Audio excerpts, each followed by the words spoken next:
was a heck of a fight. Was hot, was tough. I thought that my man fought a good fight, and I guess we'll be meeting each other sometime again, I hope anyway. How about it? Did you think you could do it so early in the fight? I was very fortunate to catch him with some good punches. The man is strong. He's got a good jab, which surprised me.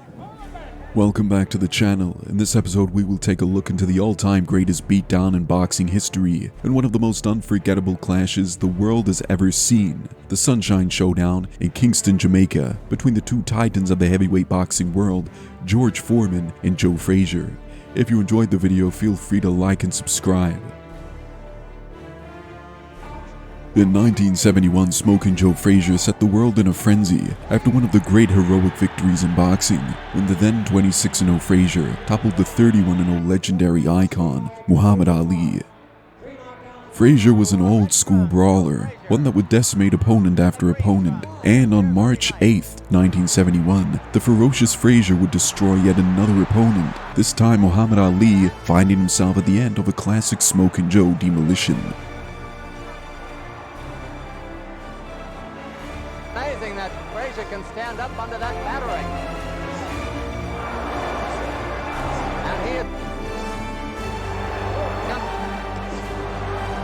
The problem for Ali was his iconic float-like-a-butterfly style was penetrated for 15 rounds of brutal action, while Frazier's bob and weave attacked the body style.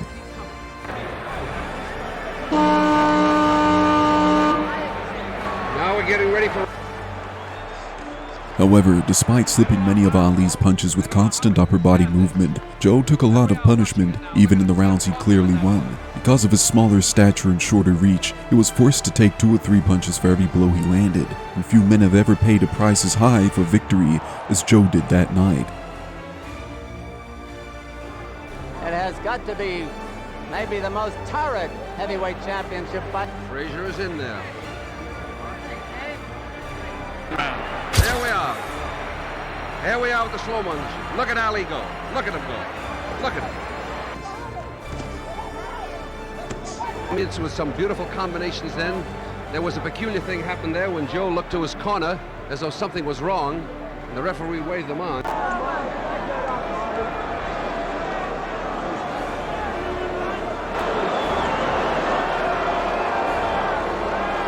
Not much happening, I'll say.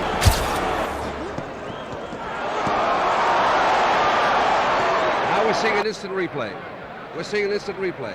30 seconds into the fight. Into this particular round. And now we see it. We see the same action. Joe put an end to the fight with a dramatic knockdown in the final round, flooring the iron-chinned Ali with a perfect left hook. Time is important here.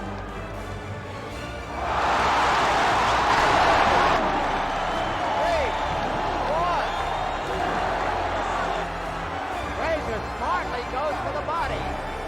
When Muhammad Ali with the winner and maybe with the loser. There it is. Round is over. We're going to show you that knockdown again. We're going to show you that knockdown again. Joe Frazier, who retains his heavyweight title. Champion of the world. Because some people are front runners. If he had won the fight, they'd be cheering him. I think probably you're right. Right, Archie? But He really proved he could Muhammad take a Ali's punch. gameness has never been in doubt. He fought a relentless man. There we are looking at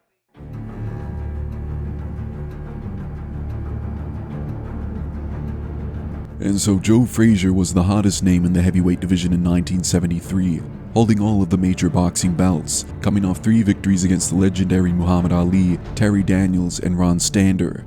Frazier looked every part of the heavyweight legend he was. However, on January 22, 1973, all of this came crashing down as Frazier met with a matchup nightmare, the 6'4", 24-year-old juggernaut, Big George Foreman.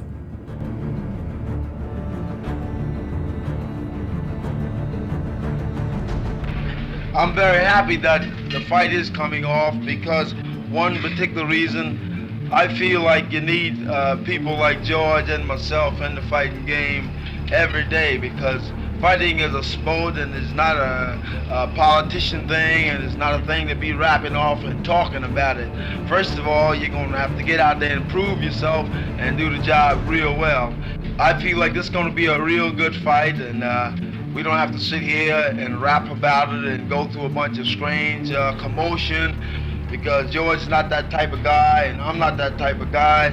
George's gonna be out there trying to win the title, and I'm gonna be out there trying to hang on to it. I don't want to be as modest as Joe Frazier, because 20% isn't as near as enough as, you know, he's gonna get. So I've got to get out here and preach and brag and beg and scheme and let you people think that I'm a monkey or something, so you can come out and see me do something. And I want all the people in the country, in this country, and in all parts of the world to come out and see this fight. And I don't think you'll be interested in come out and see two friends shake hands. Joe Frazier and me will declare war on that date. That's definitely. The George Foreman versus Joe Frazier bout gave the boxing world one of the most brutal incinerations in the ring, an unforgettable slaughter at the hands of Foreman, who destroyed Frazier, flattening him 6 times before knocking him out in round 2. Frazier quite understandably out punching with the right. Frazier in his usual best weapon, the left hook. Foreman is vulnerable to them. There's a slip off balance. Historically, a great champion. You saw the left, what he'll be working on all night.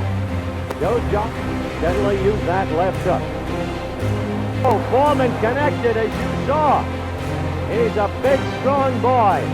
Into the same kind of prop. We have a minute left in this first round. Already, this fight is moving out. Like some have expected. Frazier replicated the same bob and weave strategy against Foreman that he did Ali, but to no avail. Foreman had torn through Frazier's attempts to get inside, knocking the champ down 3 times in 3 minutes of action.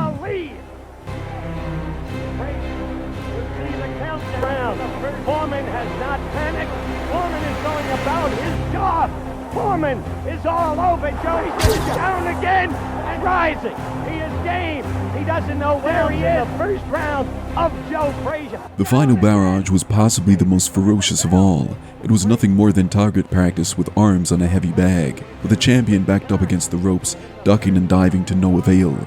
Foreman battered him until all of his weight was transferred to his left leg. Frazier was sent soaring through the warm Jamaican air in the opposite direction by one powerful cutting right. A fellow named in the Mexico City Arena. A quick left from George. Frazier is down for the 5th time in this fight. Twice in the second. McCanny checks his senses. Checks Frazier's senses. It's target practice, but it is target practice. Frazier is ready to go again. Joe is standing there 3 times. 3. No, it is not. It is not stopped. Angie Dundee is screaming, stop it. Bertie Pacheco, Ali's doctor next to me. In the second round, George Foreman is the heavyweight champion of the world. The defeat of Joe Frazier by George Foreman has since remained in history as one of the most remarkable moments in the sport, and a new rivalry was etched into the boxing lore, as Frazier and Foreman would join Muhammad Ali to form one of the great triangles in sports history. Frazier would fight Muhammad Ali twice more. However, on these 2 occasions, it was Muhammad Ali who was not blindsided by Frazier's brutal strategy and had adapted to defeat Smokin Joe via a 12-round decision and a 14th round knockout. Unanimous decision is Muhammad Ali. Figure. And he had a trainer by Dick Sadler. And Sadler would hang on to the heavy bag, but the Foreman would hit this bag. Sadler would just literally be picked off his feet. Foreman hitting the heavy bag is one of the more I've had in my life. It seems to me that of all the people I've seen hitting heavy bags, including Sonny Liston, no one ever hit it the way Foreman did. George Foreman at this stage was the most feared man in the sport, with the size, power, and sheer force combining to create a monster in the boxing ring, one that would stand undefeated until October 30th, 1974, where Big George would take on the icon Muhammad Ali in probably the greatest fight in boxing history, the Rumble in the Jungle, where the 2 giants met in Kinshasa, Zaire. The undefeated 40-0 Foreman had the world in his glove, and Ali was on a redemption journey post-Frazier, entering the fight as a 4-1 underdog.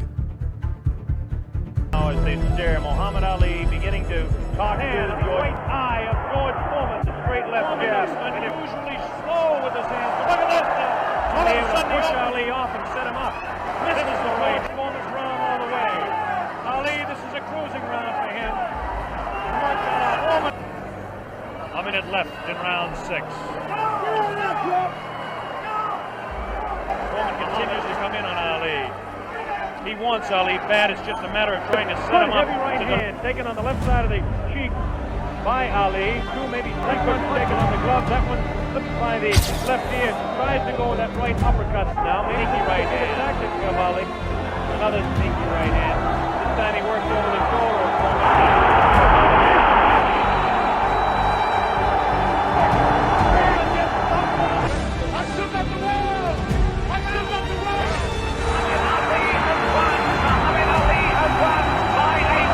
The fight was the classic boxing match, and the most iconic of Muhammad Ali's career, adopting the rope-a-dope strategy against Foreman to win via a heroic 8th round knockout. If you enjoyed this video, feel free to like and subscribe for more boxing content. Thanks for watching.